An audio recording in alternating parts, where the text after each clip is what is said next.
예, 우리 성도님들께서는 여름 하면 무엇이 떠오르시나요? 수박이 떠오르시는 분도 있으시고, 또 바다가 떠오르시는 분도 있으시고, 의미 있었던 여름의 추억이 떠오르시는 분도 있으실 것입니다. 저는 개인적으로 여름 성경학교가 떠오릅니다. 제가 어린 시절 경험한 여름 성경학교도 있지만 사역하는 25년 동안 계속 교육부서를 담당했기 때문에 여름에 계속 여름 수련회를 성경학교를 또 진행을 하다 보니 그 여름 성경학교가 여름하면 가장 먼저 떠오릅니다. 아마 교사를 하시는 분들도 그러실 거라 생각이 듭니다.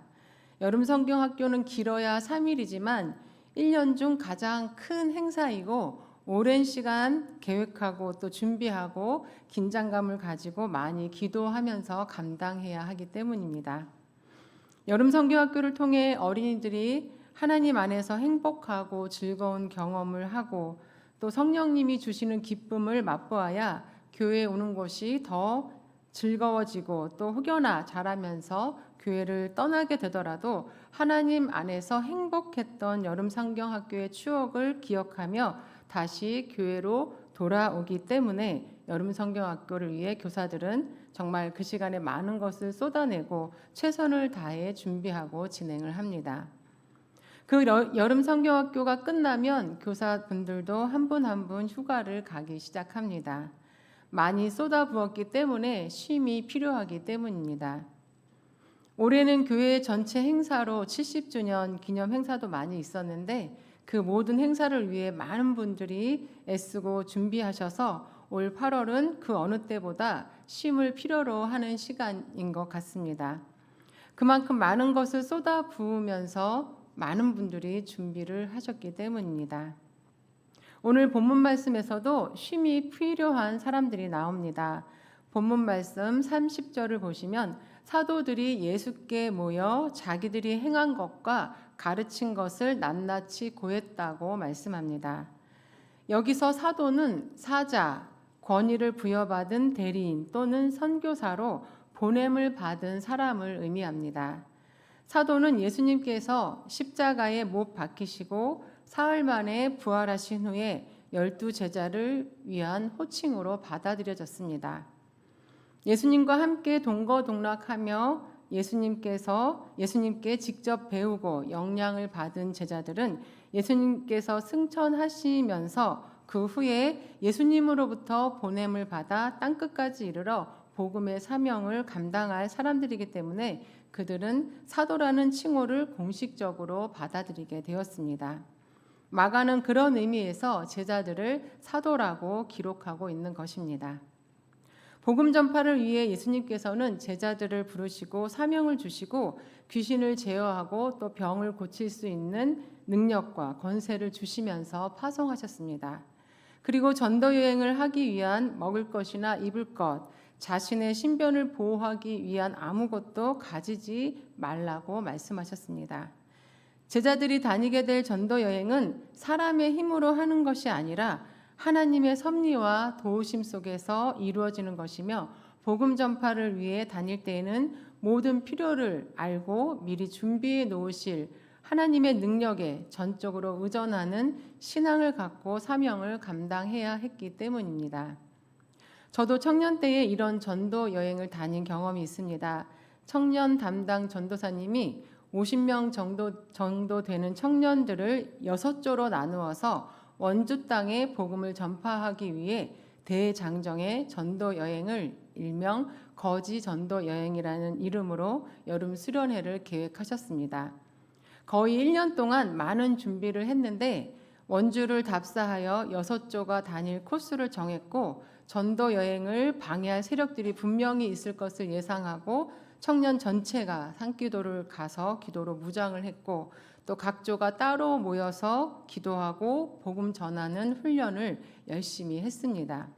그리고 드디어 수련회 당일이 되어 원주에 도착했는데 도착하자마자 지정된 장소에 조원들을 다 한 조씩 떨어뜨리면서 내려주었습니다. 위급한 상황 시 사용할 공중전화 카드 하나를 조장이 가지고 있었고 각자의 가방에는 갈아입을 옷만 들어 있었습니다. 먹을 것이나 돈은 전혀 가지고 가지 않았습니다. 그렇게 해서 2박 3일 동안 사람을 만나 복음을 전하며 전도 여행을 다녔는데 하나님께서 한 끼도 굶지 않게 먹여주셨고 또 잠도 편안한 곳에서 자게 해주셨습니다. 그리고 계속 걸어서 이동하다 보니 지칠 때가 있었는데 그때마다 또 지나가는 차가 서서 질문을 하고 또 우리를 태워주기도 했습니다. 2박 3일 여정을 마치고 본부에 있는 원주 작전교회에 모두 모여서 모든 조가 함께 예배를 드리고 또 보고 형식으로 한 명씩 나와서 특이한 경험이나 느낀 점을 이야기를 했습니다. 그래도 우리 조는 조장을 잘 만나서인지 가는 곳마다 환대를 받고 복음을 잘 받아들이셔서 열매가 많았고 또 인심 좋은 어른들을 만나고 또 마침 수련회 온 팀을 만나고 또 시골의 목사님을 만나서 음식도 잘 먹고 또 잠도 평안하게 자면서 전도 여행을 했는데 어떤 조는 문전박대를 당하기도 하고 또 어떤 조는 하루 종일 못 먹어서 배가 너무 고파서 조원들이 힘들어할 때에 커다란 나무에 과자 봉지 하나가 걸려 있는 것을 발견하고 그 과자를 가져다가 같이 나누어 먹었다는 이야기도 들었습니다. 하지만 고생을 하지 않았던 조나 고생을 했던 조나 모두가 하나님의 은혜를 경험했고 영혼 구원을 위해 최선을 다했던 은혜가 충만한 수련회였습니다. 그리고 복음 전파를 위해 다닐 때에 모든 필요를 따라 미리 준비해 놓고 또 채워주시고 도우시는 하나님의 은혜를 경험했고 복음을 전할 때에 하나님을 전적으로 의지하면서 감당해야 하는 것임을 경험했던 시간이었습니다. 예수님 없이 처음으로 복음 전파를 위해 파송되는 제자들에게 예수님은 바로 그런 경험을 하도록 아무것도 가지지 말라고 말씀하신 것입니다. 전도 여행에 대한 예수님의 말씀이 끝나자 제자들은 즉각적으로 그 말씀에 순종하여 곳곳에 흩어져 복음을 전했습니다. 예수님이 주신 권세로 귀신을 쫓아내고 또 예수님이 주신 능력으로 병을 고쳤습니다. 열정적으로 최선을 다해 사명을 감당했습니다. 그야말로 다 쏟아 부었습니다. 그리고 30절 말씀에서 제자들이 예수께 모였다고 말씀합니다. 전도 여행을 떠났던 제자들은 사역을 마치고 가버나움으로 돌아와 예수님께 모이고 있었습니다. 그리고 30절 말씀을 계속 보시면 자기들이 행한 것과 가르친 것을 낱낱이 고했다고 말씀합니다. 개인적으로 이 장면이 너무 생생하게 그려집니다. 제자들은 이번이 예수님 없이 나간 첫 번째 전도 여행이었습니다.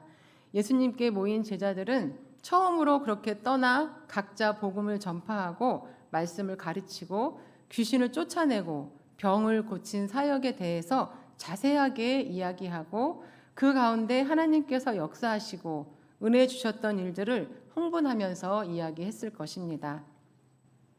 자신들이 잘한 것인지 또 이런 상황에서는 어떻게 해야 하는지를 예수님께 질문하기도 하고 또 예수님은 지혜롭게 잘 설명해 주고 대답해 주셨을 것입니다.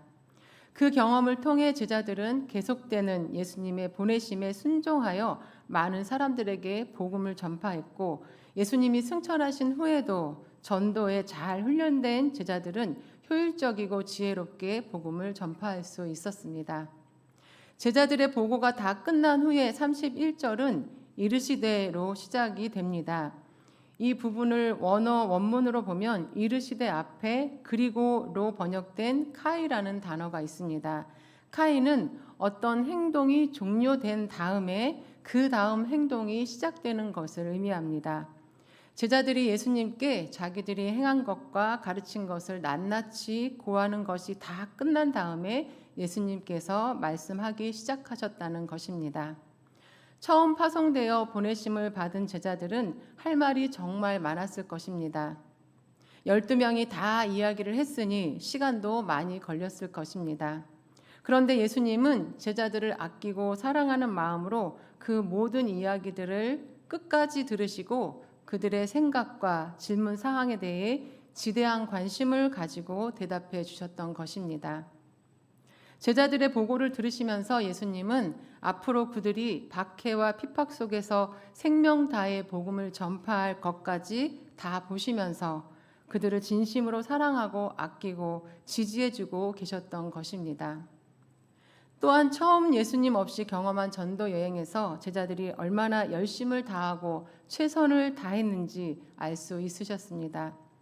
그래서 예수님은 31절에서 너희는 따로 한적한 곳에 가서 잠깐 쉬어라 라고 말씀하셨습니다. 쉬어라는 단어는 멈추다, 그치다 라는 의미가 포함되어서 해오던 것을 잠시 멈추고 쉬는 것을 나타냅니다.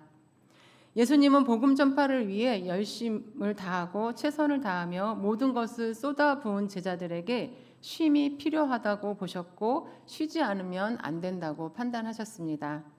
31절 말씀 후반절을 보시면 지금 제자들이 있는 곳은 사람이 많아서 음식을 먹을 겨를도 없이 바쁜 곳이었습니다.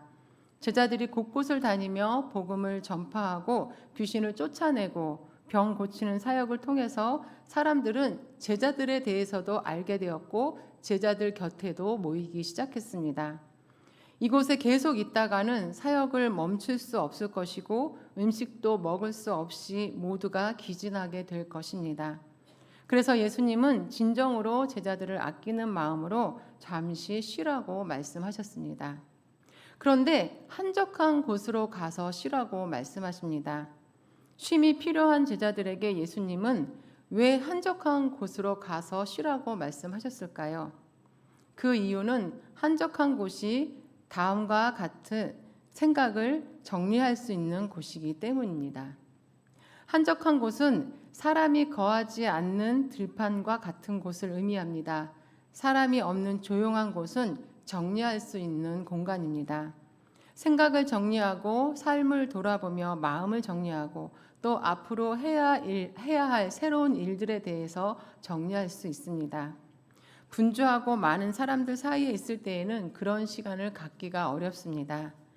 어린이들의 창의력을 키우는 방법 중 하나가 심심하게 해주는 것이라고 합니다. 아이들이 학교다 학원이다 바쁘게 움직이면 생각할 여유가 없어서 좋은 아이디어가 나오지 않는다고 합니다. 그런데 학교 다녀온 이후 할 일이 없어서 뒹굴뒹굴 할 정도로 심심하면 그 시간을 재밌게 보내려고 스스로 책도 보고 또 재밌는 놀이도 만들어내면서 창의적인 생각을 하게 된다고 합니다. 주님이 주신 사역도 열심을 다하고 최선을 다하며 감당해야 하지만 쉼 없이 하게 되면 어느 순간부터 생각 없이 습관적으로 하게 되고 지금 하고 있는 모든 것들에 대한 정리가 어렵고 앞으로 해 나아가야 할 일들에 대한 지혜가 잘 떠오르지 않게 됩니다. 그래서 우리는 주기적으로 해오던 것을 멈추고 한적한 곳을 찾아가 생각을 정리하고 삶을 돌아보며 마음을 정리하고 또 해야 할 일들에 대해 정리할 수 있는 시간을 가져야 하는 것입니다. 예수님께서 한적한 곳으로 가라고 하신 이유는 두 번째로 한적한 곳이 재충전할 수 있는 곳이기 때문입니다. 한적한 곳은 황폐한 광야 같은 곳을 의미하기도 합니다. 황폐한 곳, 광야는 어떤 곳일까요? 우리는 광야하면 시련과 연단의 장소로 떠올리게 되지만 하나님께서 자신의 백성들에게 은혜를 내려주는 장소이기도 합니다. 이스라엘 백성들이 출애굽한 후에 광야는 그들이 노예로서 멍에를 벗어버리고 불기둥과 구름기둥으로 하나님의 인도하심과 보호하심을 받으며 평안함을 체험한 장소였습니다. 그리고 만나를 제공받으며 일용할 양식에 대한 걱정과 근심을 내려놓은 장소이기도 했습니다.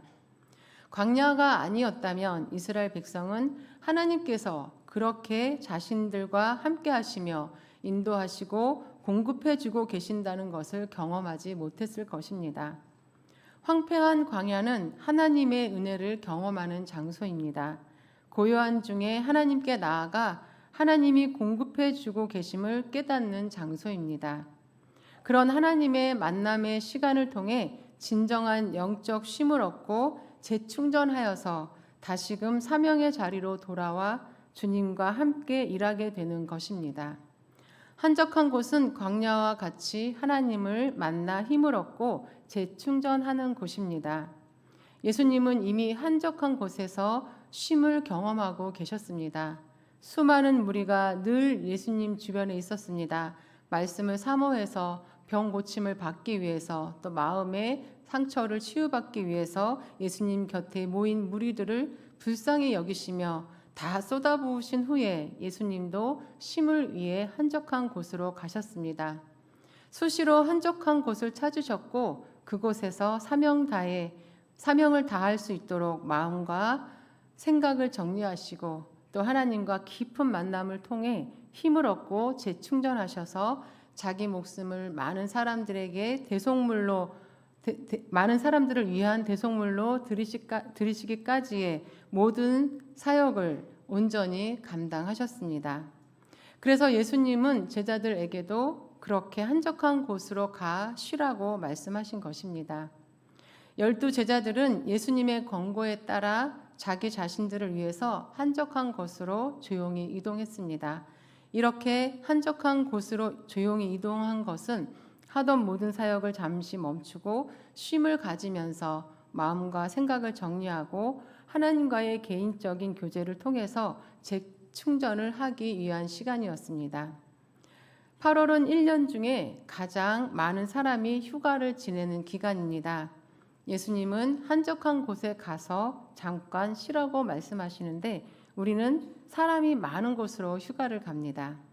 그런데 대부분의 사람들이 휴가가 7일이면 5일은 여행을 다녀오고 2일은 집에서 휴식을 취합니다.